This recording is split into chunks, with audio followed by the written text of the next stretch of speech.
Welcome to Barl. At first glance, it looks like any other peaceful European town, but look closer at the pavement and you'll see white crosses and letters B for Belgium and NL for the Netherlands. This isn't just a tourist attraction, it's a legal reality that defies logic. You could be sleeping with your head in one country and your feet in another. In this video, we're going to explore how this mess was created, how people pay their taxes, and the hilarious ways the locals have hacked the system for centuries.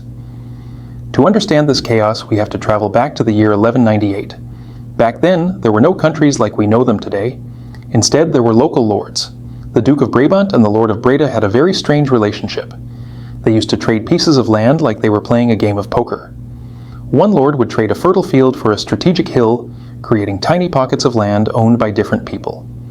Fast forward to 1830, when Belgium declared independence from the Netherlands. The surveyors tried to draw a straight line, but the locals refused to give up their historical land rights. After years of arguing, they ended up with 22 Belgian enclaves inside the Netherlands and several Dutch enclaves inside those. It's basically a Russian nesting doll made of countries. Now you might wonder, if a house is split in half, where do you pay your taxes? Where do you send your kids to school? This is where the famous front door rule comes in. In Barley, your nationality is determined by where your front door is located. But humans are smart. Over the years, many residents found that Dutch taxes were lower, or Belgian building laws were more relaxed. What did they do?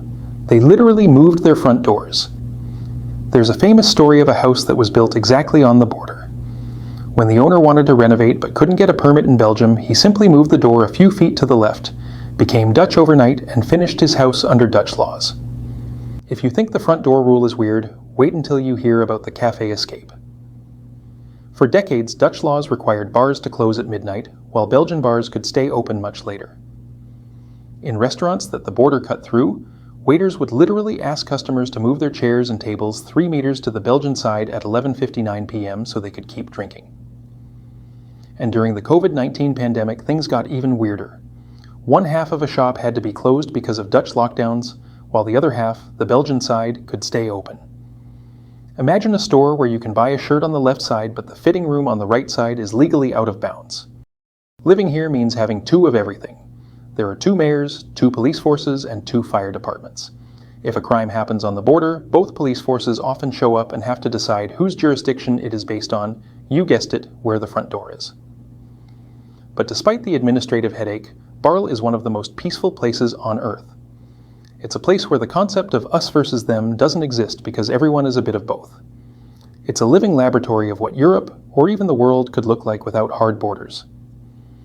Barley reminds us that boundaries are often just imaginary lines, but the way we live together is what defines us. If your house was split between 2 countries, which one would you choose for your front door? Let me know your thoughts in the comments. Don't forget to like this video if you learned something new today, and subscribe for more deep dives into the world's strangest places.